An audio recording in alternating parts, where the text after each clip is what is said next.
So about 1 month ago to the day, we brought home 5 new baby chicks to our homestead.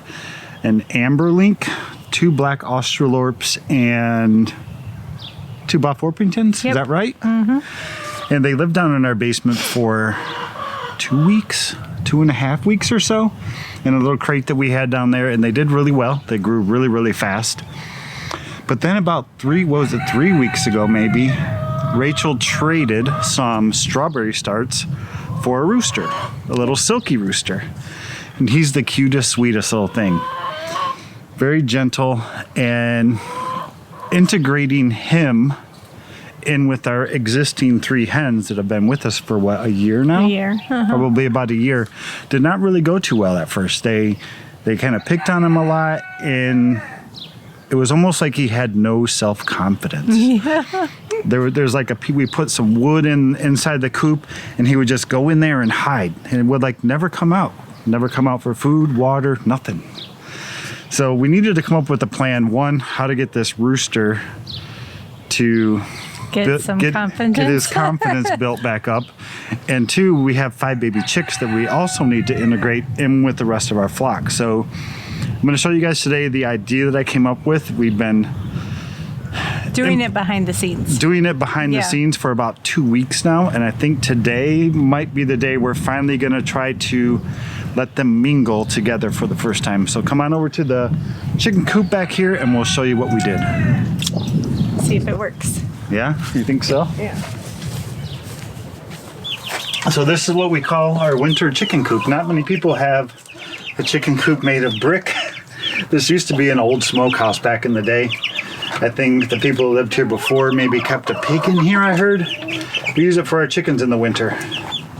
And normally this whole section is open all the way to, if you see back there, is the normal door that they use. There's an automatic chicken door on that raises and lowers every day. But this is the piece of wood that the rooster was hiding under originally. I wanted to segregate them to keep him and the little ones separate from those ones back there.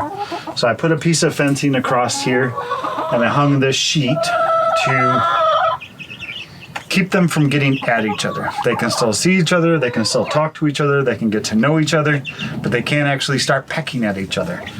And I was worried at first, okay, what's this rooster? Come on, hey. Shh. What's this rooster gonna think of all these little baby chicks? Is he gonna start picking on them? Not the case. That didn't happen at all. In fact, they basically follow him around now like he's their dad. And his confidence is growing again. He's starting to crow about 20 or 30 times per day now. So he seems to have his manhood back, which is cool. So my goal here, or my hope, or my wish is that this rooster has now bonded with these hens. He's going to protect them once we tear down this wall and we let people intermix with the older hens. They got so big, didn't they? Mm-hmm. They got all the real feathers now. I unplugged the heat lamp today for the first time. I'm going to keep it in here still just in case we get a super, super cold night, but they have all the real feathers now, so they should be fine. So I didn't know if I would ever need to do this again, so just in case, I put some masonry bits down in here, and it just allowed me to wire this little piece of fencing in place. And if I ever need to put it back, I have some screws here for next time. I don't know if I can figure out what I'm doing here. There we go.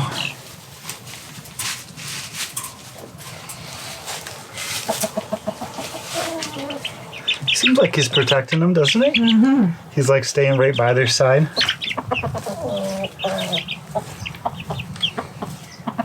He's getting his long tail feathers.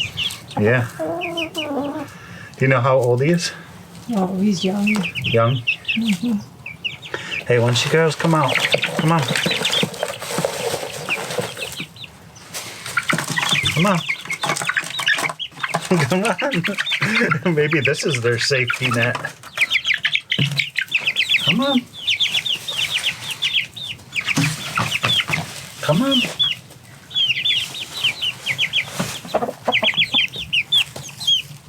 What are these little blue things called? I have no idea, wattles or something. Yeah. He's nice.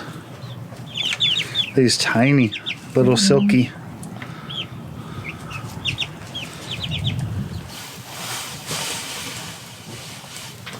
Well, we were just talking for a few minutes here about our plan of, do we really want to remove it completely or just go with like a phased approach? So we both kind of are like leaning towards the phased approach of not removing it completely, but instead maybe raising it up a little bit like this.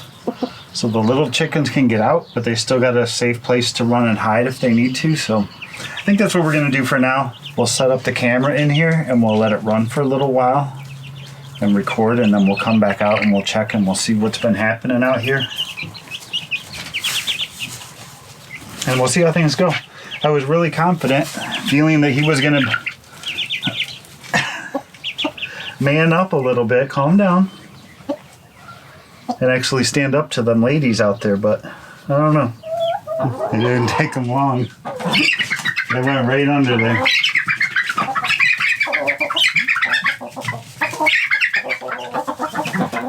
There's some orange ones that are the main ones.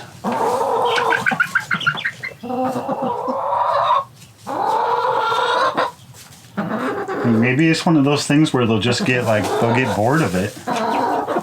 Like, okay, I picked on you a little bit. I'm just going to leave you alone now. Oh, now she's going back.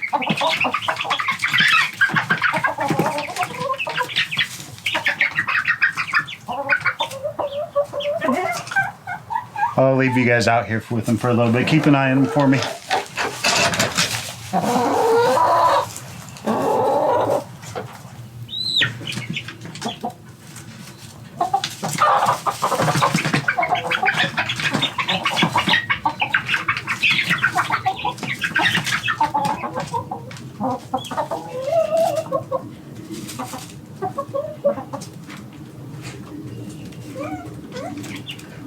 Apparently they've gotten bored with it. They came back out here to dig holes, make more compost for us. So Rachel's gonna head out to the garden and work on some stuff. So I'm gonna take this camera out there to her. I got a GoPro set up in there. I'll let that keep recording.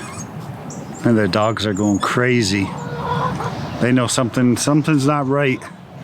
They're really, really protective over our chickens. And there's a new chicken or something in here that they think is a predator. So I'll check in with you guys a little bit later. It's been quite a while longer. There's been a few more scuffles along the way, but the big chickens can obviously fit under here. So can the little chickens. They're hiding in their little milk crate. They're just gonna have to sort it out, I think. I think we're just gonna leave it the way it is for now. We'll keep monitoring them every day, just checking the babies, especially to make sure they're not bleeding or anything to the point where they're getting picked on so bad that they're gonna get killed. So we'll definitely keep an eye on that. This guy keeps like he wanting to get out or something. You want freedom? You tired of being in here, buddy? It's just getting to be a hassle trying to feed him water in here in the quarantine section plus out there at the same time. So we're gonna leave it like this. We'll monitor them, check them every day, twice a day probably, because I'm a little overprotective of them. So we'll we'll keep you guys posted on how things are going.